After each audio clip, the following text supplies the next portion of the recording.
And a good afternoon to you on the KXAN Live studios. I'm Billy Gates. This is the Horns Report, and with me, as always, Roger Wallace, KXAN Sports Director. And Roger, let's just get right into it. The Texas softball team, Big 12 champs for the first time since 2010. That is regular season champs, anyway. First time since 2010. That is a crazy kind of thing to say considering how good Texas has been, but that just kind of tells you how good Oklahoma has been over the past decade or so. Yeah, 11 straight leading into this one, and Texas won that series, but still seemed like maybe they wouldn't get enough help along the way to actually get the title, and then lo and behold, they get within a game, and Oklahoma State goes and wins the first two games of the series. So all of a sudden, you're looking at, hey, you can be outright champs if you sweep Texas Tech. And how about that, Billy? I think back to when baseball went out there in March and won the series against Tech, and then I looked, okay, who's the last Texas team that's going to play Tech in Lubbock? And it was softball. And all they do is combine 50-8, 3-run rule games, a 23-run performance, and they clinch a Big 12 title on Tech's home field. I know that didn't feel real good for the Red Raider faithful that no, they can't get rid of Texas fast enough. No so, kidding. Kind of a fitting way to end, I guess, in Big 12 play, not only for the softball team, but for the athletic department to take care of business out in Lubbock one last time. Yeah, during that series, they equaled a program record for runs in a game and margin of victory in that middle game of the series against Tech. Beat them 23-0. I mean, it's hard to score 23 runs in practice, let alone an actual competitive Big 12 game. During that game, Reese Atwood, who's just been hitting the cover off the ball the entire season, drives in a program record 9 runs, hits a pair of homers. During that series, she also breaks the single-season home run record for Texas. She now has 21 dingers this season, 83 RBIs, and she'll have plenty of time to add to both those program record numbers because they're gonna have the games in the Big 12 tournament, which I'll pop up a schedule here in a second, and then they'll get regionals, super regionals, and if all goes to plan, the College World Series. I mean, just this whole team, this is one of the most complete teams of Texas I've ever seen. Yeah, and it's funny because, the old thought of a 2-1 game in softball, that's long gone. Obviously, not just Texas, the way OU has hit the ball the last decade, but this team has kind of taken it to the next level for the Longhorns and Atwood and the records with RBIs and home runs and the team with the scoring record. So this is not a, get a couple of runs on the board and you're home free.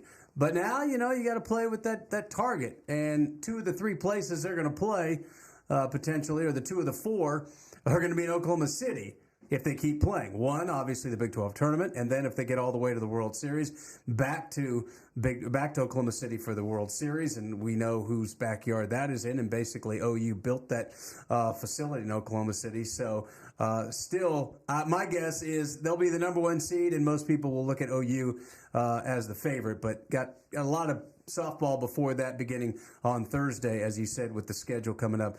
Might face that Texas Tech team again on Thursday. Mm-hmm. Yeah, we'll go through the standings here real quick. This is how it shook out for the entire season. Texas is a game ahead of Oklahoma to claim the regular season title, 23-4. Got a lot of help from Oklahoma State. Oklahoma State beat Oklahoma 2 out of 3 in the Bedlam series for Texas to win it outright. So Oklahoma finishes second. Oklahoma State is third. And talk about a top-heavy conference. I mean, after Oklahoma State, everything just kind of falls off a cliff. Baylor barely makes 500, and then everybody else is below 500. Everybody makes the tournament, which starts Wednesday, but Texas won't play until Thursday, so they're going to have to wait until Texas Tech and Iowa State play to open the tournament on Wednesday. They play 7:30. That game is on Big 12 Now, accessible on ESPN+. They're on their website. And then the Longhorns will take on either Tech or the Cyclones, 5 p.m. on Thursday. Again, that one also on Big 12 Now. And then the title game is going to be Saturday, 6:30 p.m. on ESPN2. And it's nice that softball is getting on the big network these days because there's with the growth of volleyball and women's basketball, obviously there's a bigger market for women's sports, and the big networks are finally figuring that out. Yeah, and you've got to thank Oklahoma for that, right. The way they Absolutely. performed the last few years, and they kind of captured the nation's imagination with how dominant they were, how good they were, and how electric they made that environment. And I'm sure Longhorns, nothing would be sweeter to them. First of all, if they could win a national championship anywhere, but to do it in the state of Oklahoma. Remember, they played OU in the national championship series a couple of years ago. And you're right, Texas, Oklahoma, and Oklahoma State probably going to be all top 5 national seeds and all host super regionals, and great chance all 3 of them end up in Oklahoma City. Yeah, that should be pretty interesting once we get through the Big 12 tournament here. And if we talk about the growth of softball here real quick, I mean, I hesitate to give praise to a Sooner on this program. However, Jocelyn Allo, the all-time leader, home run leader for Oklahoma, got to play ball with the Savannah Bananas. Nice. And had a base hit in the game she played a couple nights ago.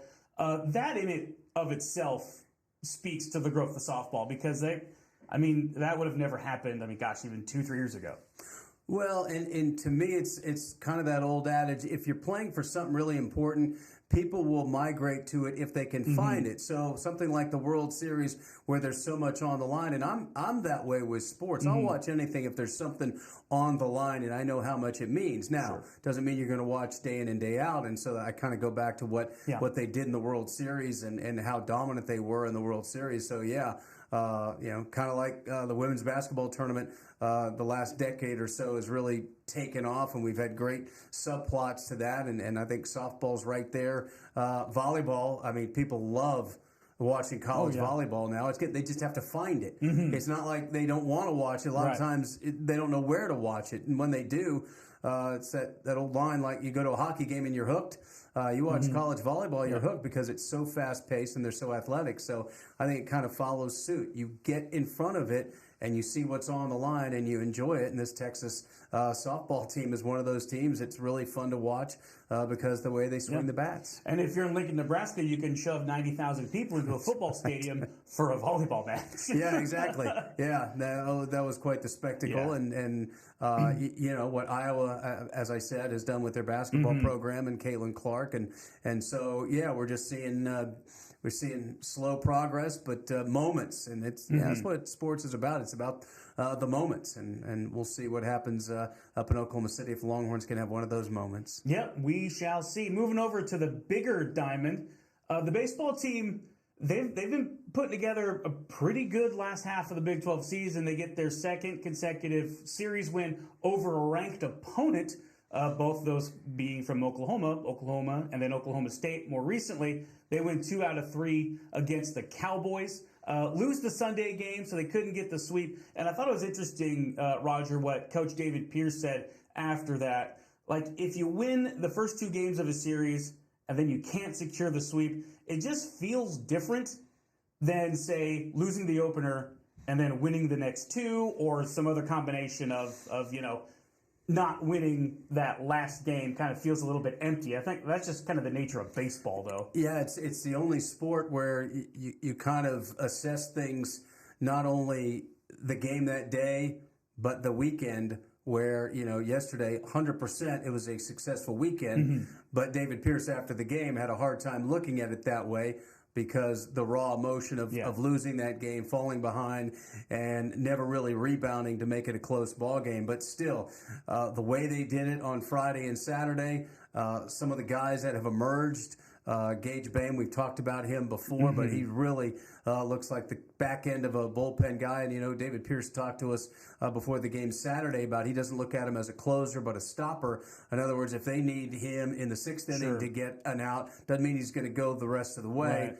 But he's the best option to get an out. It just so happens that last couple of times it's been where he could go ahead and finish the game. But I'm sure this Texas team has so many people puzzled, because you look up and they've won 7 out of 8 Big 12 series now, including these last 2 against ranked teams. The one they didn't win, the head scratcher against BYU. And you and I have talked about it, Billy. You take away the midweek losses to UTRGV and A&M Corpus Christi, and I think there's a totally different perception about this team because they have won series. Not like they've been swept a couple of times and then they've swept, and that's why they're sitting there with this record. They've been as consistent as any team in the Big 12. Yeah, and if they get their starting pitching kind of short up, Max Grubbs has been doing a great job. Ace Whitehead also tremendous.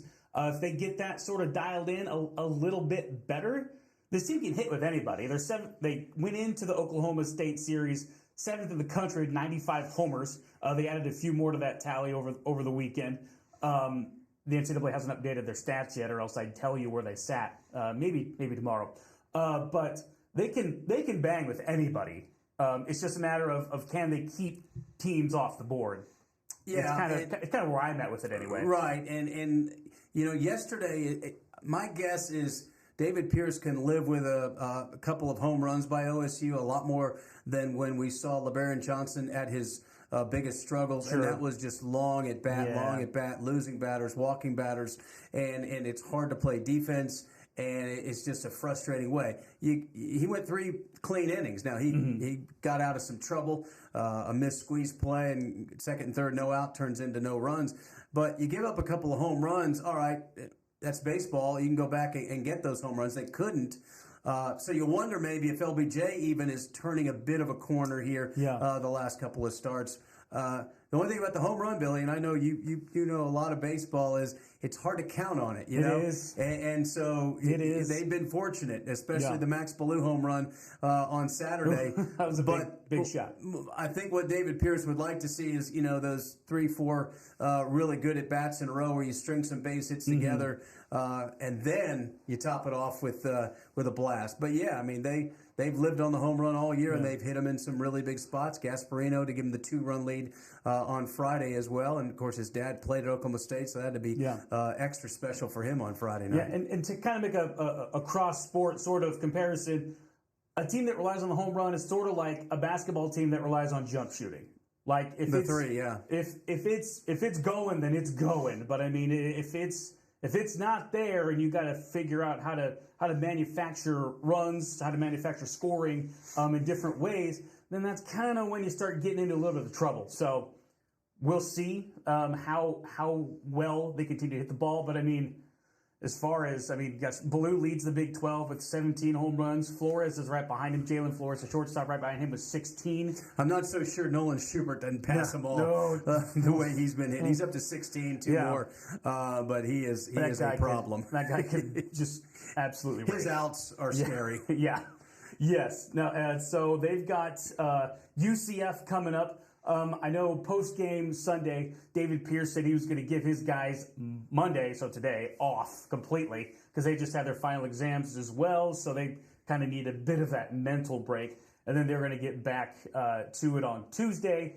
They head to Orlando on Thursday to start that series on Friday. You think it's a coincidence that they open the Big 12 in Lubbock in early March, knowing what the potential weather can be, and it was that cold, windy. Now Texas won 2 out of 3, and then let's send them to the middle of Florida the second week of May, where it can be 90 degrees and oppressive humidity. And oh, by the way, good luck in the SEC. So it'll be a tough. Central Florida is an odd team, and I know you're going to put up the standings. Yeah, we'll bring them up right here. They have a much higher RPI than Texas. Not just 2 or 3 weeks ago, they were projected as a potential host, top 16, and look at them. They're 11-12. They didn't get to play that last game of the series against Houston because of weather over the weekend. So this will be a tough one before Texas comes home to Kansas. And for all the emotion of some of these series, Texas going on the road, starting in Lubbock. Norman, doesn't really matter. They're going to keep playing them. But there's no emotion in this one. I'll be really curious, and I'm going to go do that series with Keith Moreland for Longhorn Radio, and I assume by then school's probably out for Central Florida. It's going to be hot. The games are at 6 o'clock, so at least sun's starting out. But I'll be curious to see how many people show up for those 3 games this weekend in Orlando with a lot on the line for Texas. If they can win 2 out of 3 more, probably not going to catch OU. Because they're down by 3 games, but still, then you come home against Kansas and you've kind of solidified your spot, and maybe get in the conversation for a 2 seed. I think they have to, probably win 5 out of 6 and make a little run in Arlington to do that. Yeah, no, they've got work to do for sure. And going back to that point about fans at a Florida sporting event, if any other sporting event in Florida has anything to do with it, probably not going to show up. Billy, I went to Texas and Central Florida in 2007 football. UCF opened their on-campus stadium, and it was the second week in September, and they just started decide to start that game at 3:30. Okay. To this day, hottest day of my life. Then they had one of those lightning thunderstorm delays. Yeah. It was miserable. Bleachers are metal, and it was awful. Yeah, oh, that sounds fun, huh? sounds great. Sounds like a nice fall day in Florida. Real quickly, the football team, they got some news over the weekend. They pick up cornerback Javion Cole from San Jose State. Presumably, that's going to help fill in the void that Austin Jordan left. He went into the transfer portal to head out of town. Cole, 3 interceptions, 10 pass breakups for the San Jose State Spartans last season. It'll be his 3rd school in 3 years. He started as a freshman at Cal Poly, that FCS program there at San Luis Obispo. So interesting pickup there. Just kind of trades one defensive back for another. Yeah, they're getting thin there. They lost Jordan and Terrence Brooks, so Yes. they pick up Cole. I know they'd like to get some more help on the interior. Lost out on Dominic Williams, the defensive lineman from TCU, is going to OU. But yeah, again, as a guy, obviously I didn't watch a whole lot of San Jose State football. Nobody else did either. Some had him as All Mountain West. He was projected by many to be the top remaining defensive back. So you figure you're kind of the point in the portal where you do what you can, and probably the best option for Sark. So I'm sure they're happy to add to the depth in that secondary. Yeah, especially how they like to rotate that secondary like they did last year. I mean, obviously you want to keep fresh legs back there for those speedy wideouts, especially coming up in the SEC once that gets going. He talked about if we're going to play, we being Texas, into the late January, they're going to have to play a lot of players in the first month of the season and get them ready. So to your point, the depth is so important. Yeah, all right. Well, we're going to end this edition of Horns Report right here. For Roger Wallace, I'm Billy Gates. Thank you so much for watching, and we will talk to you again very soon.